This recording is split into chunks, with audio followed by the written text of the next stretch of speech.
우리가 그동안 계속해서 성경에 나오는 여러 가지 성경의 기도의 패턴들을 가지고 우리가 기도를 계속 묵상해보고 또 배워가고 있습니다. 하나님의 전신갑주 기도를 우리가 함께 배워왔습니다. 그래서 마지막 시대 영적 전쟁에 돌입하는 저와 여러분이 어떻게 영적으로 무장해야 될 것인가를 우리가 하나님의 전신갑주를 통해서 우리가 우리의 갈망을 하나님 앞에 올려드리는 기도의 패턴을 나눠봤어요. 그래서 구원의 투구를 쓰게 하시고 우리의 심령에 의의 흉배를 두르게 하시며 진리의 띠를 두르고 평안의 복음에 예비한 신발을 신고 또 믿음의 방패를 또 갖추고 성령의 검 하나님의 말씀을 가지라고 주님께서 또 사도 바울을 통해서 들려주신 말씀을 가지고 우리가 그것을 나의 갈망으로 삼고 우리가 기도하며 우리가 또 나아가는 그런 것들을 배워봤습니다. 그리고 성막형 기도를 따라서 우리가 기도를 통해서 예배 안에 나아가는 또 패턴들을 우리 함께 나눠왔어요. 그래서 성막의 문을 통과하고 또 번제단과 물두멍을 통과해서 떡상과 금촛대와 분향단을 통해서 지성소로 나아가는 이 패턴들을 통해서 우리의 예배적 기도를 우리가 함께 배워봤고, 그리고 우리가 또 팔복 기도를 통해서 주님의 성품을 우리 안에 갈망하는 정말 그리스도의 형상을 내 안에 담고 주의 마음을 우리가 닮아가기를 원하는 간절한 우리가 또 기도를 팔복의 기도를 통해서 우리 한번 또 나아가 봤습니다. 그리고 주기도문을 통해서 주님이 정말 우리 안에 있기를 원하는 소중한 갈망들, 그래서 너희는 이렇게 기도하라라고 주님이 친히 가르쳐 주신, 그래서 성도들 안에 반드시 있어야 될 거룩한 갈망을 기도 안에 담아둔 주기도문을 통해서 그 주님의 마음을 우리가 함께 품고 하나님을 향해서 우리의 갈망을 우리가 주기도문을 통해서 함께 또 기도하며 나아가 봤고요. 또 에베소서에 나오는 사도 바울이 교회를 위해서 기도했던 10가지 기도 제목을 가지고 우리 함께 기도를 또 배워보았습니다. 그리고 이 앞전 시간에 이제 십계명 기도 첫 번째 시간을 마치고 오늘 두 번째 시간인데, 우리의 신앙생활은 막연한 관념의 놀이는 아닙니다. 왜 그러냐면 우리의 신앙이라고 하는 것은 구체적으로 하나님과의 관계이고 또 이웃과의 관계인 것이죠. 그리고 하나님과의 관계를 잘한다고 하는 것은 우리가 하나님을 정말 사랑하는 것이고, 이웃과의 관계를 잘한다는 것이 또 이웃을 사랑하는 것이 사랑하는 것을 말하는 것인데, 사랑이라고 하는 것은 막연하게 어떤 생각 속에 있는 것은 아닙니다. 구체적인 어떤 그 행위를 통해서 반드시 또 드러나는 거 아니겠어요? 그래서 우리가 어떻게 하나님을 사랑할까? 굉장히 막연하잖아요. 그런데 성경은 이것이 하나님을 사랑하는 것의 기본적인 어떤 일들이야 라고 우리에게 들려주신 하나의 그 기본적인 기준들이 뭐냐면 바로 십계명 안에 두신 첫 번째부터 네 번째 계명 안에 가장 기본적인 것들을 항목으로 두고 우리에게 가르쳐 준다고 하는 것이죠. 그래서 하나님을 사랑한다는 것은 무엇이냐? 첫 번째는 뭐예요? 나 외에는 다른 신을 내게 잊지 말게 하라. 그래서 하나님께서는 저와 여러분의 마음속에 하나님 외에 다른 것이 하나님의 자리에 있는 것을 주님은 원하지 않는다는 것이죠. 그래서 이 앞전에 제가 그런 말을 했어요. 하나님은 자기 스스로를 뭐라고 말하냐면 나 여호와는 질투하는 하나님이라, 질투하는 여호와라. 그래서 질투라고 하는 단어는 그냥 관계 속에서 나오는 단어가 아니라 보통 질투는 누구 때문에 질투해요? 보통 사랑하는 나의 어떤 그 연인이 나 말고 다른 사람을 그 마음속에 두고 있을 때, 그렇죠? 조금이라도 어떤 그 눈길을 다른 사람한테 주는 것을 내가 못 견디하잖아요. 그러죠? 이것을 우리가 보면서 와, 하나님은 무슨 또 질투까지 하시냐 라고 생각할 수 있지만, 우리가 연인의 관계에서 우리가 생각해 본다면 저와 여러분이 보편적으로 느낄 수 있는 그런 감정이죠. 나랑 함께 사랑하는 연인이 나 말고 다른 사람에게 눈길을 줘. 그래서 뭐냐면 나는 당신을 사랑하는데 나는 당신을 99.5%를 사랑해요. 그리고 나머지 0.5%는 미스김을 사랑할 거예요. 그러면 우리가 누가 감히 99.5%만 해도 어디야, 너무 감지덕지예요, 나머지 0.5%야 당신 마음대로 하세요 라고 말하는 그런 사람이 있다면 그건 온전한 사랑이 아니죠. 그러죠? 하나님은 우리에게 그렇게 온전한 사랑을 기대한다는 거죠. 왜 하나님이 저와 여러분에게 온전한 사랑을 기대하냐면 하나님이 저와 여러분을 그렇게 사랑했기 때문에 동일한 사랑을 요구한다고 하는 거죠. 그러면 우리 마음속에 그럴 거 아니에요. 하나님이 어떻게 나를 온전하게 사랑했어요? 하나님은 뭐라고 말하냐면 내 아들을 십자가에 내어줌으로 인해서 하나님께서 로마서 5장 8절에 뭐예요? 우리가 아직 죄인 되었을 때 하나님께서 자기 아들을 십자가에 내어주심으로 우리를 향한 하나님의 사랑을 뭐라고 했다고요? 확증하셨느니라. 하나님 안에서는 우리를 향한 하나님의 사랑이 확증했어요. 이미 끝났어요. 문제는 뭐냐면 이제는 저와 여러분이 하나님을 어떻게 사랑하느냐에 바로 그 몫에 대한 부분이 우리에게 남은 거지, 하나님은 저와 여러분을 온전하게 사랑했어요. 아들을 내어준다는 것은 온전히 사랑한 거죠. 그렇죠? 제가 예수 영접 모임을 통해서 여러분에게 그때 말씀할 때 그런 예화를 제가 들었잖아요. 여러 가지 물건들이 많이 있는데 내가 사랑하기 때문에 누군가를 줘야 할 때 물건을 주는 것은 줄 수 있어요. 그러죠? 여러 개 가운데 하나 주는 거야 뭐 어렵겠어요? 그런데 그것이 나에게 하나밖에 없다면 그건 좀 더 마음속에 어떤 생각하는 깊이가 달라져요. 그런데 줘야 될 것이 물건이 아니라 사람이라면 또 달라져요. 그것은. 그렇죠? 그런데 사람은 사람인데 내 자녀예요. 이건 굉장히 심각해지는 거예요. 그렇죠? 그런데 내 자녀인데 여럿이가 아니라 하나밖에 없는 아들을 줘야 된다는 거예요. 하나밖에 없는 아들을 줘요. 그런데 누구를 위해서 주냐면 선한 사람이나 의인을 위해서 주는 것이 아니라 죄인을 위해서 준다는 거예요. 그러면 이것은 둘 중에 하나밖에 아니에요. 하나님이 완전히 미쳐버렸던지 아니면 정말 사랑했던지 이 둘 중에 하나예요. 그래서 하나님께서 뭐라고 하냐면 내가 너희를 위하여 내 아들을 십자가에 내어줌으로 너희를 향한 내 사랑을 확증했다고 말을 해요. 그러면서 주님이 뭐라 하냐면 자기 아들을 우리를 위해서 아끼지 않고 내어주신 이가 어찌 그 아들과 함께 구하는 우리에게 모든 것을 은사로 주시지 않겠느냐 말씀하세요. 여러분, 하나님은 저와 여러분을 온전히 사랑하세요. 아멘입니까? 우리들이 하나님 앞에 드리는 것에 대한 것이 늘 무엇에 달렸냐면 하나님의 사랑을 내가 얼마만큼 내가 온전하게 내가 이해하고 그것을 받아들이냐에 따라서 내가 느끼는 만큼 우리는 주님 앞에 사랑을 고백하고 그렇게 하나님을 고백해요. 그렇죠? 그래서 내가 하나님의 사랑을 온전히 이해한다는 것은 굉장히 우리에게 신앙생활에 굉장히 중요한 영역이죠. 그렇죠? 그래서 하나님께서는 저와 여러분과의 관계 안에 이렇게 뭐냐면 온전한 사랑의 관계를 원한다고 하는 것이죠.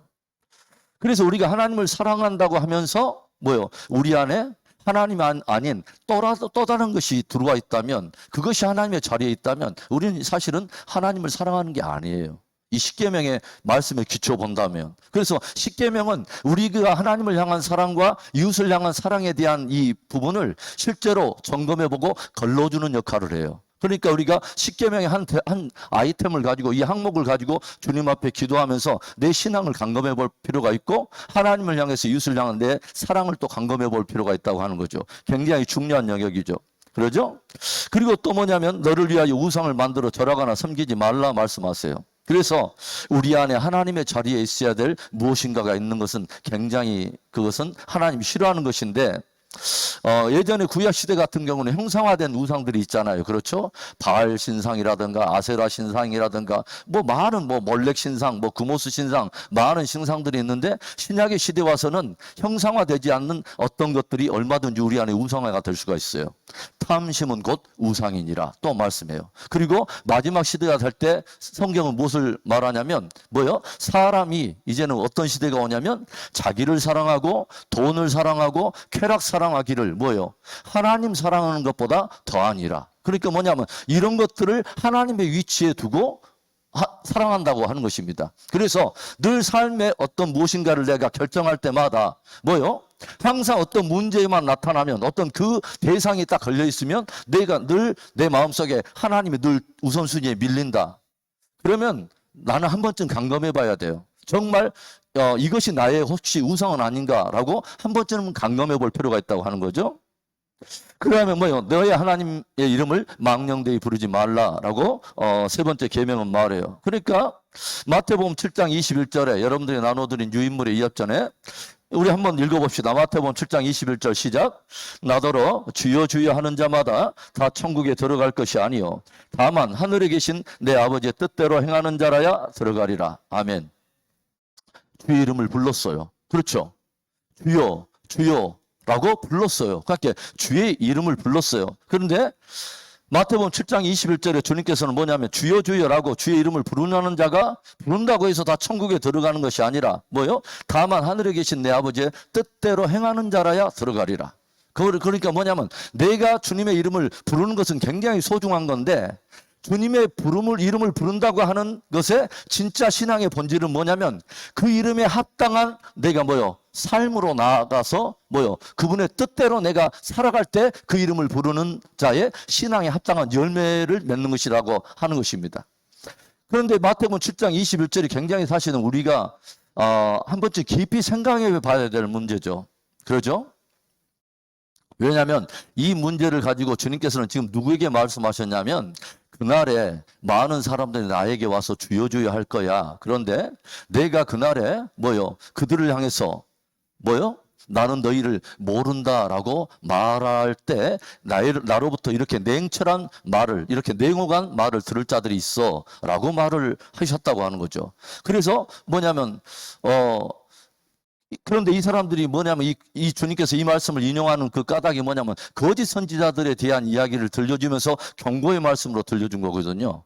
그렇죠? 그래서 그날에 많은 사람들이 내게 와서 우리가 주의 이름으로 귀신을 내어쫓지 않았습니까? 주의 이름으로 우리가 능력을 행하지 않았습니까? 주의 이름을 부르고 사는 사람들이었어요. 그렇죠? 귀신을 내어치고 대단한 사역하고 삐까번쩍한 어떤 사역의 경력도 있었단 말입니다. 그런데 주님께서 뭐라면 나는 너희를 알지 못하노라 불법을 행하는 자들아 내게 떠나가라 라고 내게로부터 그 말을 들을 자가 있다고 주님이 경고하신 거예요. 굉장히 시리어스한 말이에요. 그렇죠? 그래서 내가 정말 주의 이름을 부른다고 하는 것에 내가 합당한 그 삶, 아버지 뜻대로 행하는 바로 그 삶이 있는가를 한번 점검해 봐야 한다고 하는 것이죠. 그래서 아버지 뜻대로 행하는 열매가 있을 때 이것이 바로 이 사람이 진짜 주님을 사랑하는 사람이라는 것입니다. 바로 그것을 말하는 거예요.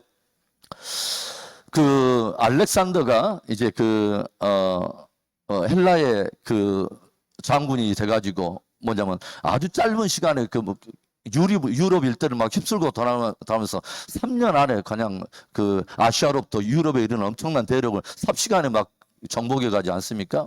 이때 알렉산더 이 장군이 이끄는 그 부대 안에서 어떤 한 병사가 있는데 이 병사가 굉장히 겁이 많고 전쟁만 나가면 다른 사람들이 어떻게 되든지 마든지 내 마음대로 이렇게 도망가 불고 막 이렇게 병사의 이름이 있었는데 이 병사의 소식이 들려와요. 그런데 이 병사의 이름이 공교롭게도 알렉산더예요.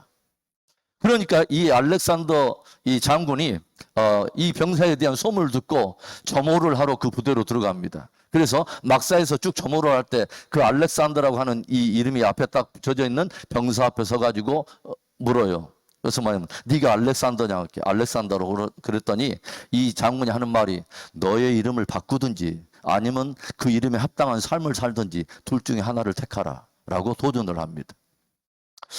우리는 그리스도인이라고 하는 그 이름을 가지고 있어요. 그리스도에게 속해 있는 사람들. 그래서 우리가 주여 주여라고 우리가 주님을 부르고 또 주의 이름으로 일컬음을 받는 자가 되었는데 정말 우리가 깊이 점검해 봐야 될 것은 나는 아버지의 뜻대로 행하는 자인가 라는 것을 점검해 봐야 된다고 하는 것입니다. 이것이 바로 하나님을 사랑하는 것이다 라고 우리에게 도전하고 있습니다. 그 다음에 네 번째, 안식일을 기억하여 거룩하게 지키라. 그래서 구약의 이 안식일에 대한 어떤 그 기호는 어디서부터 나오냐면 하나님께서 모든 만물을 창조한 다음에 일곱째 날에 친히 하나님께서 모든 피조물 앞에 먼저 창조의 주님으로서 먼저 안식에 들어가는 하나의 본을 먼저 보이시죠. 그리고 나중에 모세 시대에 와가지고 이것이 계명으로 이렇게 완성이 되고 많은 하나님의 백성들에게 안식일을 거룩하게 지키라라고 이 도전을 합니다. 많은 사람들이 이 안식일이 구약의 하나의 율법인데 꼭 이것을 지켜야 됩니까? 물론 안식일이 이제는 예전 유대인처럼 토요일은 아닙니다. 그렇죠? 우리 이제 그리스도인들은 주님의 부활을 우리가 기념해서 주일을 우리가 하나의 안식의 정신을 가지고 우리가 기리면서 예배도 드리고 우리가 나아가는데 꼭 율법적 개념이 아닐지라도 그 안에 사실은 주신 안식일 정신은 그대로 사실은 살아있는 것입니다. 그래서 창세기 2장 3절에 어떤 말씀이 있었어요? 하나님이 그 일곱째 날을 복되게 하사 거룩하게 하셨으니 이는 하나님이 그 창조하시며 만드시던 모든 일을 마치시고 그날에 안식하셨습니다. 일곱째 날에는 아주 신비한 하나님의 놀라운 신비가 있어요. 그게 뭐냐면 하나님은 그날을 복되게 하셨다고 하는 거예요. 하나님의 뭔가 블레싱이 그날에 감춰졌다고 하는 거죠. 그리고 뭐냐면 그날을 거룩하게 하셨대요. 거룩하게 하셨대요. 거룩이라고 하는 개념은 저와 여러분에서 날 수 없는 거예요. 거룩은 누구와 우리가 연결될 때만 이 거룩이라고 하는 개념이 들어오냐면 거룩하신 하나님과 연결될 때만 거룩이라고 하는 이 개념이 우리 안에 들어와요. 저와 여러분이 그냥 있을 때는 사람인데 주와 함께 연합하고 주님을 믿는 사람을 성도라고 말해요. 거룩할 성자의 백성도입니다. 거룩한 백성. 우리 옆에 분에게 한번 인사해 보습니다. 거룩하십니다. 한번 인사해 보세요.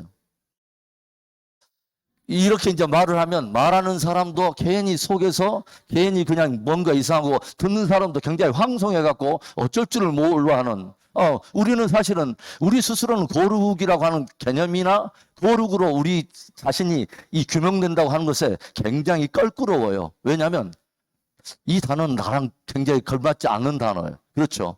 원래 거룩이라는 하는 이 속성은 하나님께만 부여된 속성이에요. 그런데 우리는 그렇지 않은데 주님은 우리를 거룩하게 보신다고 하는 것이죠. 그래서 이 안식일을 거룩하게 하셨어요. 그 날을 거룩하게 하시고 뭐냐면 그때 나오는 하나님의 사람들 또한 거룩하게 여기신다고 하는 것입니다.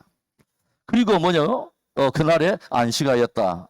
그래서 이 안식 안에는 귀한 하나님의 어떤 비밀들이 있다라고 말씀을 드려요. 그래서 우리가 그 주님과의 관계 속에서 우리가 그 날을 소중하게 지키고 또 하나님을 예배하고 이러한 어떤 그런 삶 자체가 무엇과 관계가 되어 있냐면 하나님을 사랑하는 구체적인 나의 신앙 고백과 깊이 관계가 있다고 하는 거죠. 그렇죠.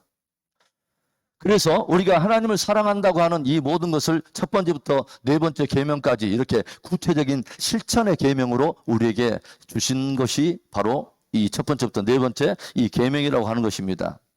그렇죠? 자, 그리고 나서 이제 이 약전의 마지막으로 우리가 다섯 번째 계명을 우리가 나눴는데 다섯 번째부터 이제 열 번째까지는 무엇에 대한 계명이냐면 이웃 사랑에 대한 거죠. 그렇죠? 첫 번째는 네 번째는 하나님 사랑에 대한 거. 사랑은 절대로 뭐냐면 피상적인 개념이 아니에요. 성경은. 그렇죠. 오늘 분명히 계명을 통해서 구체적으로 어떻게 사랑해야 될 것인가를 우리에게 들려줘요. 그렇죠. 그런데 이웃을 어떻게 사랑할 것인가. 그래서 이웃 사랑이 굉장히 피상적이잖아요. 그냥 가서 사랑합니다 라고 해서 사랑한다는 것이 아니라 실제로 뭐냐면 구체적으로 어떻게 이웃 사랑이 주님이 원하시는 이웃 사랑이 뭐냐 이거예요. 그런데 첫 번째가 뭐냐면 내 부모를 공경하라 이것입니다. 그래서 이웃을 사랑하는 첫 번째 어떤 시금석이 뭐냐면 부모 공경에 대한 나의 어떤 마음과 태도, 삶이 이것이 관계가 있다고 하는 것입니다. 에베소서 6장 2절과 3절 우리가 한번 유인머리에 있는 말씀 다시 한번 읽습니다. 시작. 내 아버지와 어머니를 공경하라. 이것은 약속이 있는 첫 계명이니 이로써 내가 잘되고 땅에서 장수하리라.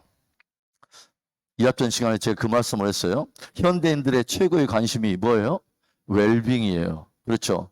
사실은 웰빙도 좋은데요. 우리에게 굉장히 중요한 문제인데 웰다잉이 훨씬 더 중요해요. 어떻게 사느냐보다요. 어떻게 죽느냐는 더 중요해요. 그런데 그게 이제 오늘의 그 무엇은 아니고 그래서 웰빙이 굉장히 관심이 많잖아요. 그런데 웰빙의 가장 두 가지 관점은 요소는 뭐예요? 하나는 뭐냐면 잘되고 형통하는 거예요. 형통한 삶에 대한 부분이에요. 내 사업이 성공하고 모든 일들이 잘 풀리고 뭐냐면 형통하는 거, 성공하는 거 그거잖아요. 그렇죠? 그 다음에 두 번째는 뭐예요? 장수하는 거예요. 그렇죠? 장수하리라. 잘되고 장수하리라. 이건 뭐냐면 건강에 대한 부분이고 실제로 뭐냐면 오랜 수명을 누리는 거죠. 그렇죠? 이건 굉장히 중요한 거예요. 그런데 성경은 우리에게 놀라운 하나의 비밀을 가르쳐주고 있다고 하는 거죠. 정말 형통하기를 원하는가? 진짜 건강하고 장수를 누리기를 원하는가? 이것이 무엇과 함께 연결되어 있다고 말을 하냐면 뭐예요? 내 부모를 공경하라는 것입니다. 부모 공경과 효의 문제와 이것이 함께 연결되어 있다고 성경은 신비하게 우리에게 말을 해줘요. 내 부모를 공경하라. 네가 땅에서 잘되고 장수하리라. 이것은 약속이 있는 첫 번째 계명이다. 그러면 다른 계명을 딱 보니까 약속은 하나도 없어요. 그냥 뭐뭐 해라, 뭐뭐 하지 말라. 이것에 대한 명령형인데 딱 하나만 약속이 있어요. 이 다섯 번째 계명, 내 부모를 공경하라. 그래서 제가 여러분들에게 그런 말씀을 도전했어요. 시대의 흐름은 점점 뭐예요? 부모 공경이라든가 어른을 공경하는 데서 점점 뭐냐면 멀어지는 그냥 강팍해지고 점점 무딘 그런 사회 풍조로 흘러가지만 하나님을 정말 사랑하고 정말 하나님을 예배하는 저와 여러분 안에는 부모 공경하는 마음이 늘 있어야 된다고 하는 거죠. 그리고 어른들을 공경하는 그 마음이 늘 있어야 된다고 하는 것입니다. 그래서 관계의 기초로서 성경은 우리에게 도전하고 있는 것이 내 부모를 공경하라. 그래서 부모와의 관계를 우리에게 도전하고 있는데 이것을 가지고 우리가 기도를 하는 것입니다. 자, 그러면 이제 오늘 이제 본론으로 들어가서 6번째부터 10번째를 또 스케치해 보겠습니다. 여섯 번째 계명이 뭐예요? 살인하지 말라라고 말해요. 살인에 대한 것입니다. 살인하지 말라. 그러면 여러분, 이 살인하지 말라고 하는 것을 많은 사람들은 나는 뭐냐면 행위적인 어떤 것으로서 다른 사람을 죽이지는 않았으니까 살인하지 말라 하면 그냥 살인하지는 않았으니까 나는 계명을 지켰다라고 말할 수 있는데 성경은 그렇게 말하지 않아요. 이것을 이제는 주님이 어떻게 말을 하냐면 산상수훈 가운데서는 이렇게 말하죠. 너희가 옛사람에게서 살인하지 말라 한 계명을 들었으나 이건 뭐냐면 모세로부터 받았던 그 계명 안에서는 살인하지 말라고 하는 말씀이 있기 때문에 그것을 받았으나 나는 너희에게 내가 이르노니 나는 너희에게 이르노니 뭐예요? 형제에 대해서 뭐라고 하는 이 말씀이 있는데 우리 한번 찾아봅시다. 어디 가냐면 우리 마태복음 우리 5장 찾아봅시다. 마태복음 5장 21절에 우리 한번 봐보세요. 마태복음 5장 21절에 옛사람에게 말한 바 살인하지 말라 누구든지 살인하면 심판을 받게 되리라 하였다는 것을 너희가 들었으나 22절에 주님이 이제 직접 말씀하세요. 나는 너희에게 이르노니 형제에 대해서 노하는 자마다 심판을 받게 되고 형제에 대해서 라가라 하나 이건 뭐냐면 바보 같은 놈 이런 뜻입니다. 바보 라가라 하는 자마다 공회에 잡혀가게 되고 미련한 놈이라 하는 자는 지옥불에 들어가게 되리라. 그러므로 예물을 제단에 드리다가 거기서 내 형제에게 원망 들을 만한 일이 있는 것이 생각나거든 예물을 제단 앞에 두고 먼저 가서 형제와 화목하고 그 후에 와서 예물을 드리라. 너를 고발하는 자와 함께 길에 있을 때 급히 사와하라. 그 고발하는 자가 너를 재판관에게 내어주고 재판관이 옥리에게 내어주어 옥에 가둘까 염려하라. 진실로 내게 이르노니 내가 한 푼이라도 남김 없이 다 갚기 전에는 결코 거기서 나오지 못하리라. 여러분 성경은 뭐요? 살인이라고 하는 이것을 행위적인 것으로 하지 않았다고 해서 살인하지 않는 것으로 보는 것이 아니라 주님은 훨씬 그 근원 안에 있는 뭐요? 우리 안에 있는 어떤 감정, 우리 안에 있는 어떤 이웃을 향한 어떤 태도 여기서부터 주님은 다루고 있다고 하는 것입니다. 그렇죠? 그래서 이 살인은 무엇으로부터 비롯된다고 하냐면 결국은 사실은 미움이라고 하는 이 감정에서 시작되는 거 아니겠어요? 그렇죠? 그래서 여러분 형제를 향해서 노하는 자마다 형제에 대해서 라가라 하는 자마다 형제에 대해서 미련한 놈이라 하는 자마다 뭐 이것에 대한 깊은 고려는 뭐요? 미움이라고 하는 이것이 딱 관계하고 있죠. 그렇죠? 그래서 여러분 최근에 저는 그런 생각을 해봐요. 야, 어떻게 시대가 가면 갈수록 여러분도 아주 피부로 느낄 거예요. 어떻게 사람들의 마음이 이렇게 점점 너무 강팍해지지? 어떻게 사람들이 그렇게 뭐냐면 쉽게 분노하고 여러분 최근에 뉴스 보면 좀 이상하지 않아요? 그러죠? 순간에 소음 하나 있다고 와서 밑에 사람 위에 올라가서 죽여버려요. 그러죠? 그리고 뭐냐면 최근에 며칠 전에 뉴스 보니까 미국에서는 미장원의 머리를 자르러 갔다가 머리 스타일이 마음에 안 든다고 잠깐 나갔다 들어와서 총으로 미용사를 또 저격을 합니다. 이것은 나름대로 뭐냐면 관계 안에서 뭔가 삐졌기 때문에 미움이 발생해서衝動적으로 죽였어요. 그런데 또 뉴스를 들어보면 이유도 뭣도 없이 죽이는 것이 있죠. 무치마 살인이 있고 무치마 폭행이 있어요. 왜 이런 일들이 점점 벌어질까요? 마지막 시대는 굉장히 강팍한 시대예요. 그러죠? 그런데 제가 이렇게 보니까 성경에 요한계시록에 딱 보면은 뭐냐면 일곱인, 일곱나팔, 일곱대접에 대한 말씀이 나오는데 일곱 그 인을 뗄 때마다 뭐가 등장하죠? 말이 등장하고 말탄자가 막 등장하잖아요. 그렇죠? 계시록에 보면. 그래서 성경 마지막 시대에 뭐냐면 말이 굉장히 등장해요. 그래서 성경에 보면은 굉장히 말이 많아요. 그래서 하여간 말과 말탄자들이 등장하는데 두 번째 말이 딱 등장하는데 어떤 말이냐면 붉은 말이 등장합니다. 그런데 붉은 말탄자가 무엇을 드냐면 큰 칼을 받았다고 등장하고 이것으로 뭐냐면 땅의 화평을 제한지라. 땅의 화평을 제하여. 그러니까 뭐냐면 나라와 나라, 민족과 민족, 뭐냐면 인생과 인생, 세대와 세대가 뭐가 점점 두드러지냐면 각 사람들 안에 분노가 일어난다고 하는 것입니다. 뭐요? 미움들이 일어난다고 하니까 갈등과 충돌이 더욱더 점점 시대가 갈수록 강팍해지면서 극대화된다고 하는 거죠. 여러분, 마지막 시대에 굉장히 복 있는 성도는 그 마음에 사랑을 품고 있는 사람들이에요. 아멘입니까? 여러분, 하나님의 계명은 다른 것이 아니에요. 하나님을 사랑하고 이웃을 사랑하는 거예요. 그렇죠? 그런데 뭐냐면 마지막 시대가 갈수록 이런 것들이 뭐냐면 깨지면서 사람들의 관계가 깨지고 뭐요? 부모와 자녀들 안에도 무정한 자가 되고 배반하는 자가 되고 뭐냐면 서로 이런 일들이 굉장히 너무도 쉽게 일어난다고 하는 것입니다. 그래서 여러분 요한일서 3장 15절의 말씀 여러분들이 주신 그 유인물을 한번 봐보세요. 그 형제를 미워하는 자마다 살인하는 자니 살인하는 자마다 뭐예요? 영생이 구속에 거하지 아니하는 것을 너희가 아는 바라. 와, 여러분 굉장히 두려운 말씀이죠, 사실은. 그죠?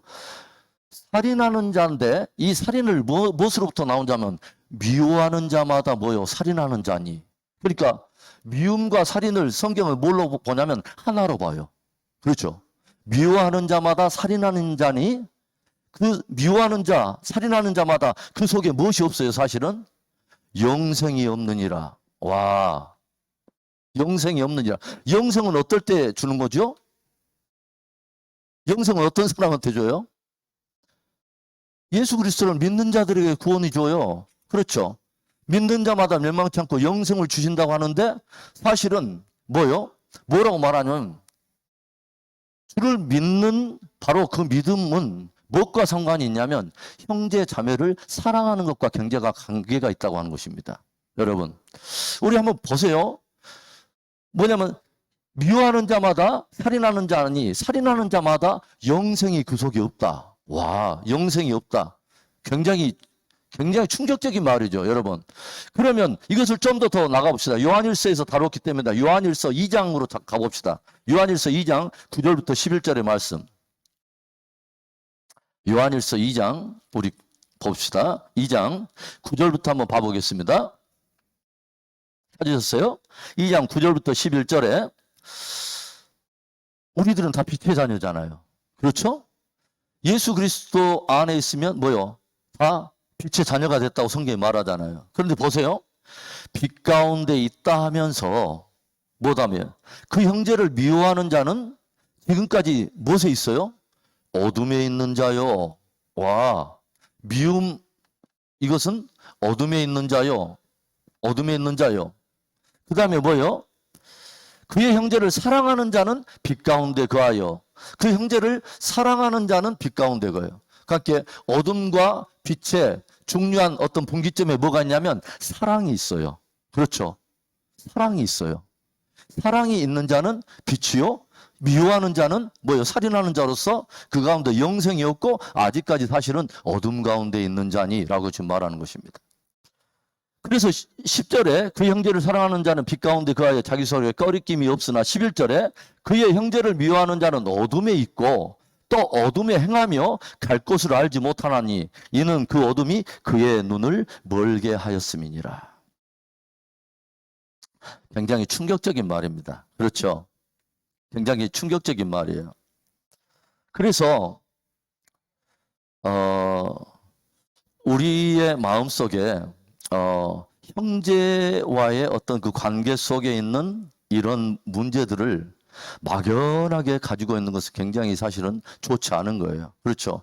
우리가 구원을 받고 우리가 영생을 얻은 자로서 진짜 빛 가운데 거하며 우리가 그렇게 내 구원을 확신하는 사람일진데 우리 안에 성경은 무엇을 말하냐면 진짜 하나님의 사랑을 입고 구원을 얻은 자 안에는 물론 우리들이 연약함이 있어요. 순간적으로 그럴 수 있고 어떤 시간적인 한시 안에서 그런 관계 안에 갈등성이 있을 수 있는데 뭐냐면 그것을 당연하게 알고 있고 그것을 그냥 아무렇지도 않은 것처럼 그렇게 갖고 있는 것은 굉장히 위험하다는 것입니다. 사실은 우리 안에 그러잖아요. 우리가 사실 스스로 속일 수 없잖아요. 내가 누구를 미워하면은 사실은 내 안에 뭐요? 어둠이 있어요. 그렇죠. 그 사람만 보면 불편하잖아요. 그러죠? 모든 사람들은 다 그 사람 앞에서 다 하는데 그 사람 보면서 우리는 가면서 돌아가잖아요. 그러죠? 뭐냐면 관계 안에 껄끄럽기 때문에 대면하고 싶지 않은 그런 일들이 있잖아요. 그렇죠?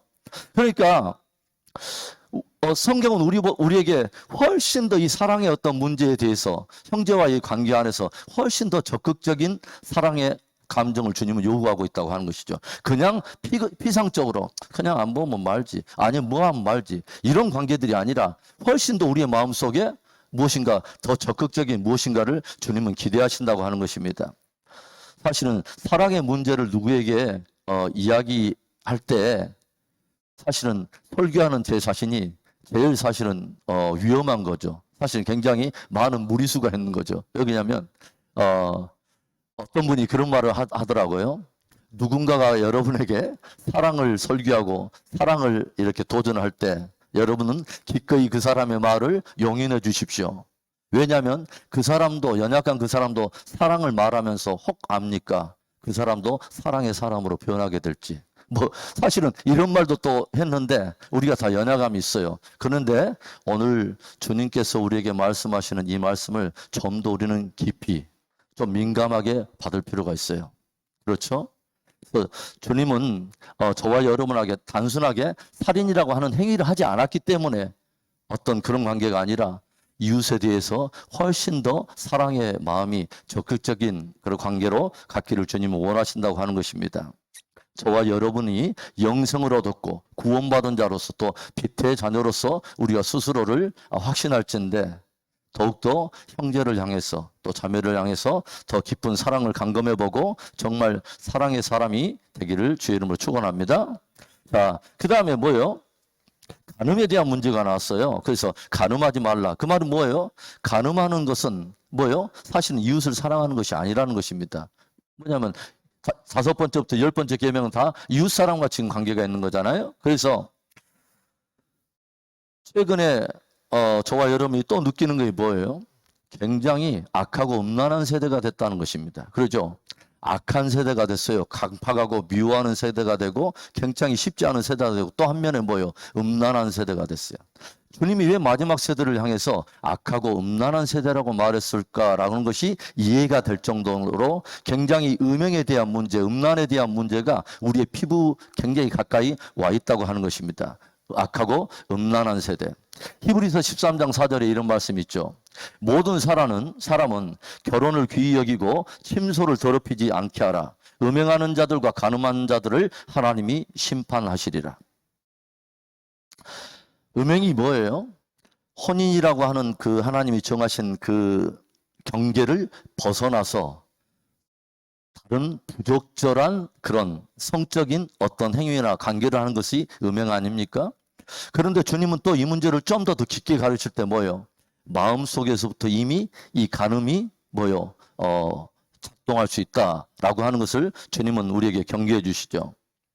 최근에 우리들은 어떤 영상물이나 미디어를 통해서 스크린을 통해서 하나도 걸림이 없이 그대로 우리 안방에 그대로 들어와 버리는 굉장한 어떤 음란한 문화들, 음란한 영상물들을 우리는 많이 접하면서 굉장히 어떤 신앙의 위기들이 우리 가까이 있는 것을 우리가 보게 되죠.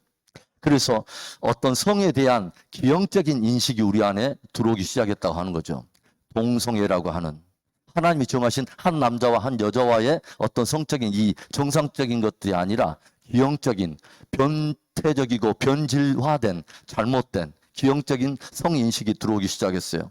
동성애뿐만이 아니죠. 이제는 뭐예요? 소아성애. 그러죠. 어린 아이들을 대상으로 해서 성적인 어떤 충동을 가지고 그리고 사람들은 이것을 뭐라고 이제는 말하기 시작했냐면 차별금지법이나 이런 것들을 통해서 인권의 이름으로 뭐라고 말해요? 성적 경향이라고 말을 해요.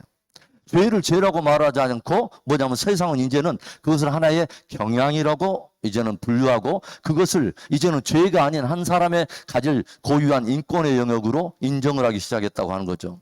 여러분, 이제 제가 방금 차별금지법에 대해서 여러분이 제가 이 말이 나와서 그런데 굉장히 위험한 법입니다. 여러분 차별금지법을 아세요? 차별금지법 이것은 사실은 궁극적으로 제가 예전에 미국에 있을 때에 헤이트 크라임, 중어범죄법, 뭐 차별금지법 이런 단어들이 제 귓속에 막 들어오더라고요.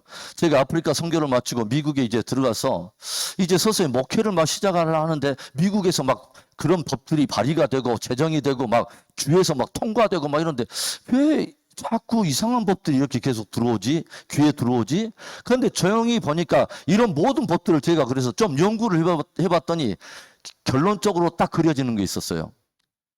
겉으로는 인권의 이름으로 많은 사람들을 차별 없이 평등하게 다 모든 사람들이 자기의 인권을 누릴 필요가 있다라고 표면적으로는 말하는데 이 궁극적으로는 이 차별금지법이나 헤이트크라임 중어범죄법이 이렇게 딱 통과가 되면 어떤 일이 벌어지냐면 마지막 어떤 그 파이널 타겟이 누구냐면 다 사실은 기독교입니다. 다 기독교이고 기독교인들이에요. 그러니까 조용히 보니까 통속연애법이 그 미국에서 이렇게 통과되면서 제가 저번에도 여러분에게 말했지만 딱 통과되니까 그 다음날 어떤 일이 있었냐면 교도소에 있었던 소아성애자들이 교도소에 갇혀 있는 소아성애자들이 뭐냐면 그 항의를 하고 막 그 법원에다 다시 항소를 하기 시작해요. 뭐냐면 우리들도 뭐냐면 아이들을 향해서 성적인 어떤 충동을 갖고 이런 것을 가지고 있는 것도 하나의 성적인 경향으로 이해해달라는 거예요. 통성에도 그렇게 통과해 줬으니까 성적 경향이라면 우리도 성적 경향이다. 그리고 좀 더 있다 보니까 수관자들 있잖아요. 짐승과 어떤 그런 거 한 사람. 우리도 뭐냐면 성적 경향이다. 그러니까 이제는 성에 대한 이런 것들이 어떤 개념이 없고 이제는 미국의 대부분 고등학교나 대학교 가보면 남자 여자들의 뭐냐면 샤워실이 따로 없어요. 뭐냐면 함께 다 같이 들어가서 하고 아침에는 내가 함께 이렇게 대화하고 있던 이 남자가 갑자기 오후에 자기가 뭐냐면 성적 경향은 나는 여자로 나는 내 스스로를 인식해 라고 그러면 여자로 대해줘야 돼. 그래서 이 사람이 어디를 들어와요?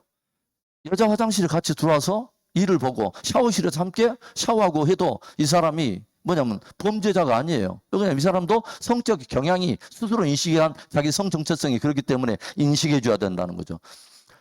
이제는 굉장히 위험한 시대가 됐어요. 이제는요.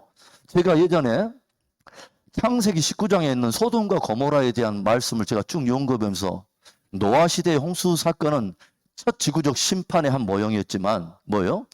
어떤 소돔과 고모라에 대한 불심판은 마지막 시대에 있게 될 심판의 한 모형을 또 담고 있어요.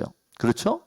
그래서 소돔과 고모라의 어떤 그 사람들의 어떤 그 범죄 중에 무엇이 드러나요? 동성에 대한 이야기가 나옵니다. 그러죠. 그 사람들이 있는데 거기에 하나님의 천사들이 두 사람이 그 도성에 딱 들어가니까 저녁에 뭐예요? 남자들이 몰려가지고 그 사람을 오늘 이 밤에 롯 당신을 찾아온 그 사람을 우리에게 내놔라. 우리가 저와 무엇을 하리라? 상관하리라. 이건 뭐냐면 실제로 호모섹스 하겠다는 것입니다. 그를 잡아서 우리가 성적으로 융관을 하겠다는 것입니다. 남자가 남자를. 그런데 제가 예전에 보면서 와 어떻게 예전에 그런 시대에 지금같이 막 이런 시대가 아닌 그때 어떻게 그런 일이 있었을까? 라고 하면서 굉장히 섬뜩해지더라고요. 그런데 제가 볼 때는 이제는 이 시대에 충분히 그런 일들이 이제 점점 일어날 수 있겠다라는 생각이 들었어요. 왜냐하면요. 차별금지법을 빙자해서 사람들의 인권의 이름으로 성 전체성을 모두 다 인정해 주시기 시작한다면 이제는요. 누가 이제 비정상이 되냐면 정상적인 성에 대한 인식을 가지고 정상적인 가정관을 가지고 있는 사람이 다 비정상이 돼요. 왜냐하면 이 사람들이 이제는 뭐냐면 법적으로 옹호를 받고 이 사람들이 이제는 정식으로 합법적인 사람으로 인정을 받기 때문에 이제는 이 사람들이 자기의 성적 경향을 통해서 어떤 것들을 이제는 발산하고 나중에는 점점 이제 무르고 이르가면 어떻게 되겠어요? 이 사람들이 이제 소수주가 돼요. 정상적인 가지고 있는 사람이 소수가 되고 이것을 가지고 있는 사람이 정상이 되면서 정상이 비정상이 되면서 어떤 일이 일어날 것 같아요? 소돔과 고모라에서 일어났던 그 일들이 충분히 있을 수 있어요.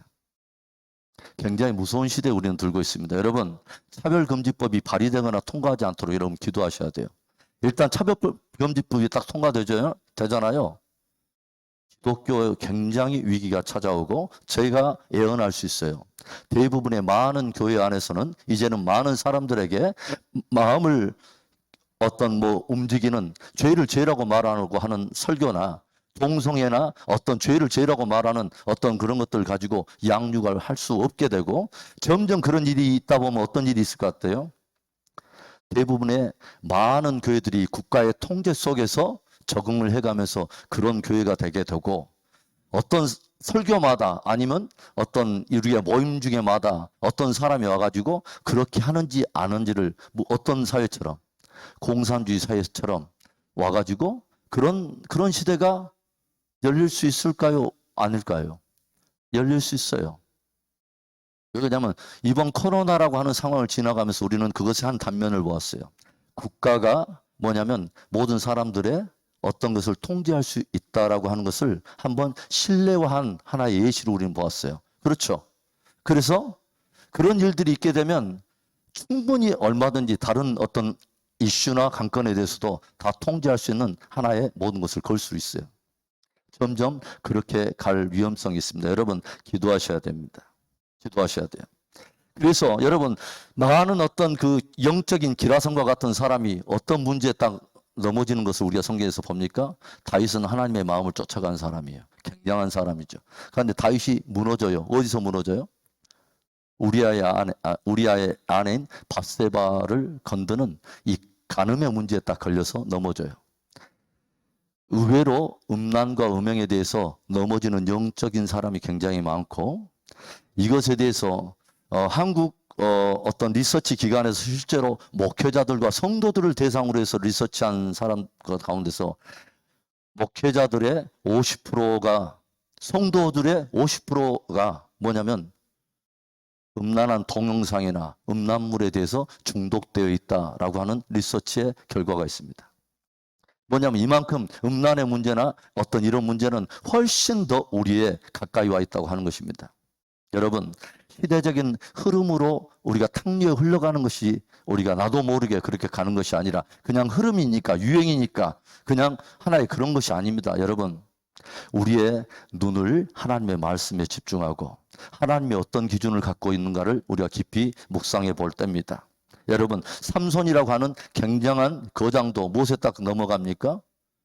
다른 어떤 것도 넘어지지 않아요. 그런데 삼손도 역시 들릴라로 인해서 소래 골짜기에 있는 뭐냐면 육적인 어떤 것을 자극하는 한 여인에 의해서 결국은 삼손이 무너지고 나중에 눈 뽑히고 어떤 그런 일들이 벌어지잖아요. 굉장히 우리에게 중요한 도전입니다. 그런데 이 간음에 대한 음행에 대한 이런 부분들을 가지고 혼인이라고 하는 또는 가정의 이런 그 하나님이 정해신 경계를 벗어난 기형적인 무엇을 가지고 가는 것은 뭐예요? 이웃을 사랑하는 것이 아니라는 것입니다. 주님이 지금 그걸 말하는 거예요.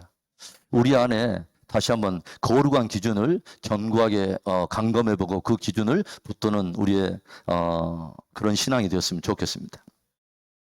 그 다음에 뭐요? 도둑질하지 말라. 도둑질에 대한 문제는 에레미야 17장 11절에 그런 말이 있어요. 불의로 치부하는 자는 자고새가 낳지 아니한 나를 품은 것 같아서 그의 중년에 그것이 떠나겠고 마침내 어리석은 자가 되리라. 그래서 어떤 정당한 수입이나 정당한 소득이 아닌 어떤 불의한 어떤 소득을 취한다거나 또는 다른 사람의 어떤 것을 내가 취하는 것, 부정한 방법으로 소유하는 것을 우리가 도둑질이라고 말하는 것이죠. 물질 만능주의가 점점 이렇게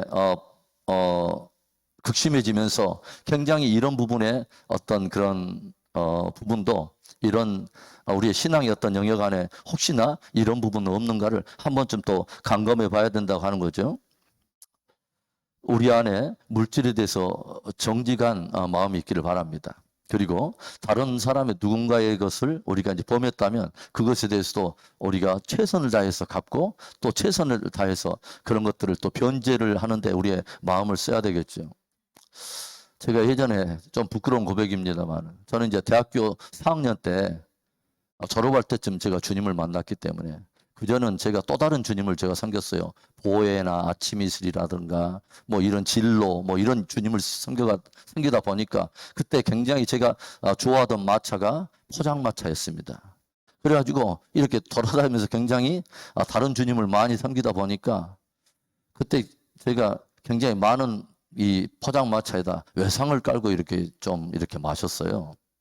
나중에 보니까 이제 제가 주님을 만나고 나서 그것에 대한 부분이 이렇게 회개가 되고 그래서 제가 이렇게 마련한 용돈과 이런 걸 모아가지고 돌아다니면서 그것을 다 이렇게 집집마다 찾아다녀서 어떤 데는 뭐냐 포장마차가 없어졌어요. 그래서 거기를 물어물어 가가지고 그 집에 가가지고 그 돈을 딱 이렇게 갚아드렸더니 그분이 깜짝 놀라더라고요. 아무튼 여러분, 저와 여러분이 물질에 대해서 정직해야 되고 또 뭐냐면 이 8번째 계명에 대해서 우리가 한번 또 점검해 봐야 된다고 하는 거죠.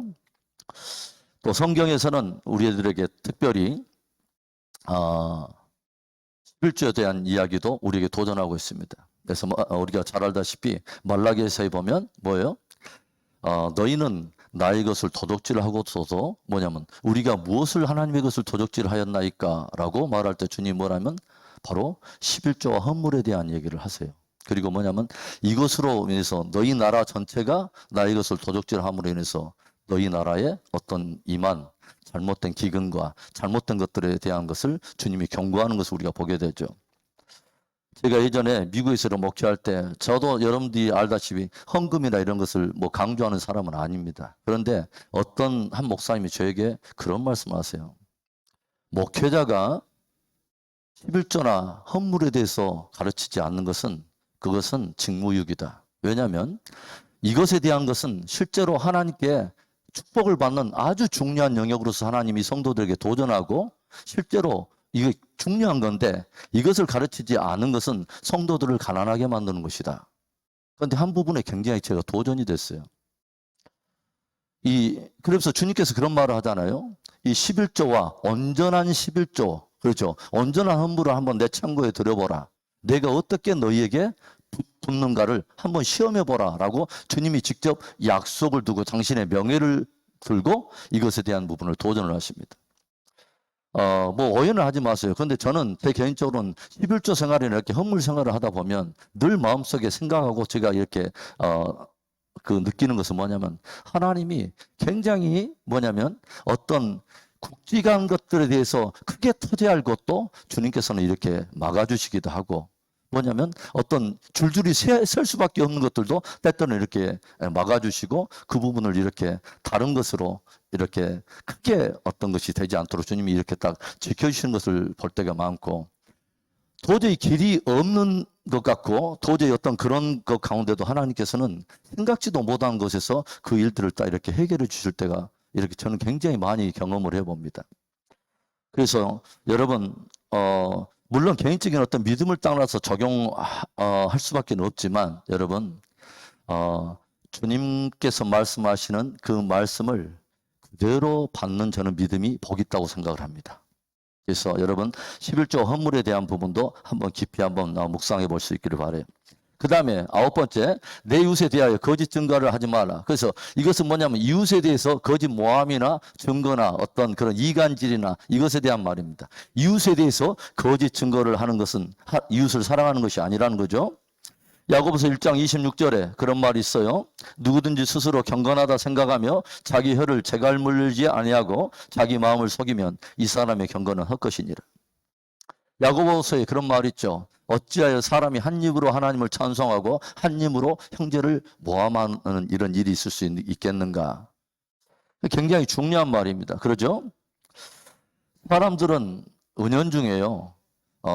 희열을 느낄 때가 있습니다. 뭐냐면 다른 사람에 대한 이야기를 누군가 들려줄 때 함께 그 이야기를 듣는 것도 굉장히 희열을 느끼고 더 희열을 느낄 때는 그 사람에 대해서 함께 씹을 때 굉장히 뭐냐면 머리부터 발끝까지 아주 개안한 그런 느낌, 그런 희열이 오는 사람들이 있는데 굉장히 좋지 않은 거죠. 그죠?